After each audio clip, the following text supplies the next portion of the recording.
some children who by just nature are more communicative, more expressive, more talkative, and then you have boys. So if you're finding that you're not really getting that, I remember picking my girl up from school, my girls from school, and I get a play-by-play from immediately from when I dropped them off to, to when I picked them up. And I asked my son, how was your day? And he goes, fine. Meanwhile, he has a cast on his arm. I'm like, anything interesting happening? He's like, no. I go, you have a cast on your arm? He's like, sling. I go, okay, fine. So you may want to recalibrate. Some kids are just not that communicative, and it's okay.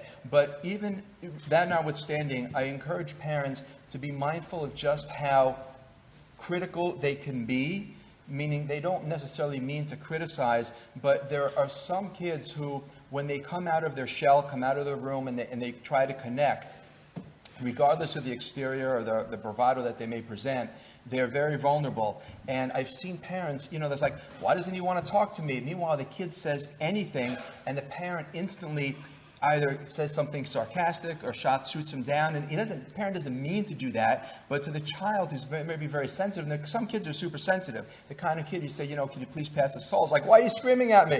Right? Some kids hear things differently. So when you have a child like that you're not necessarily connecting with, it's important to consider that what you say may be misrepresented, and to try to be as positive as you can. And also listening is very important. And when a child like this is trying to connect with you, you will find that they're going to come out of their shell, but if they get their hand slapped proverbially, you know what I mean? Proverbially. Okay. English is my second language, so.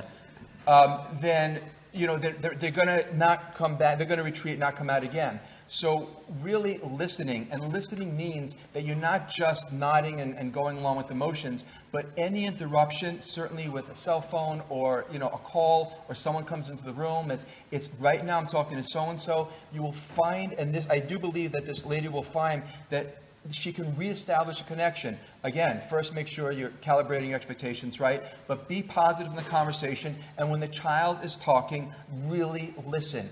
Active listening without interruption.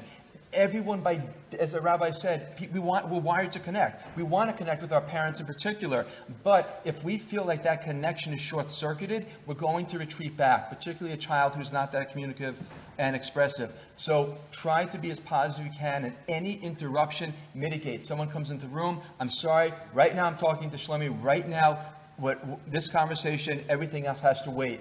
That is near magical in terms of reestablishing connection with the child.